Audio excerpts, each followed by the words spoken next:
Արևելագիտության ֆակուլտետում Թուրքիայի Հանրապետությունը եւ չլուծարված խնդիրները 100 տարին եւ ավելին գիտական հատորի շնորհանդեսն է։ Գրքում ներկայացված են Թուրքիայի Հանրապետության ձևավորման 100-ամյակի ընթացքում չլուծված հիմնախնդիրները, հայոց ցեղասպանությունից մինչև ազգային փոքրամասնությունների ճնշումներ, պատմական հիշողության մերժում։ Գիրքը հրատարակել է Springer Nature ընկերությունը։ Այս գիրքը շատ հետաքրքիր կերպով ներկայացնում է Թուրքիայի չլուծված խնդիրները, ոնց վերնագիրն էլ այդպիսին է եւ ցույց է տալիս, որ ցեղասպանական մտածողությունը, ավտորիտար մտածողությունը, տարատեսակ հալածանքի դրսևորումները ոչ միայն հայերի հանդեպ, այլև այլ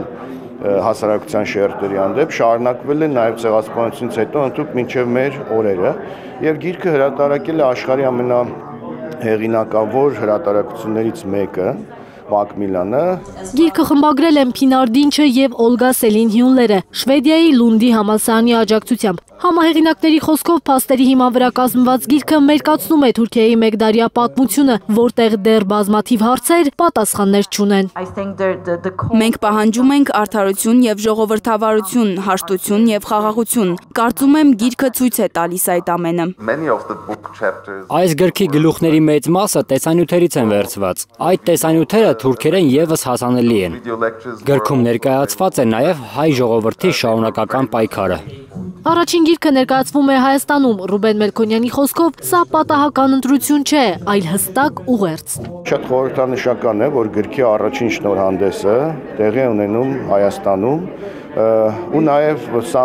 այդ գիտնականների կողմից կարծես այսպես հավաստում է, որ հայոց ցեղասպանության խնդիրը եւ Թուրքիայի այլ չլուծված խնդիրները դեռ մնում են քաղաքակիրթ աշխարհի եւ մարդկության օրակարգում, ուստի Հայաստանը չի կարող դուրս մնալ այս համաշխարհային մտածողությունից։ Գիրքը հասանելի է բոլորին օնլայն տարբերակով։ Թուրքական բարբարոս ծրագիրն ուսումնասիրած համահեղինակները ցանկություն են հայտնել ապրիլի 24-ին հայոց ցեղասպանության 110-ամյակին այցելել Ծիծեռնակաբերդ։ Զարուհի Սահակյան, Աշոտ Մնոյան եւ Հարություն Մաթևոսյան, Հայլուր։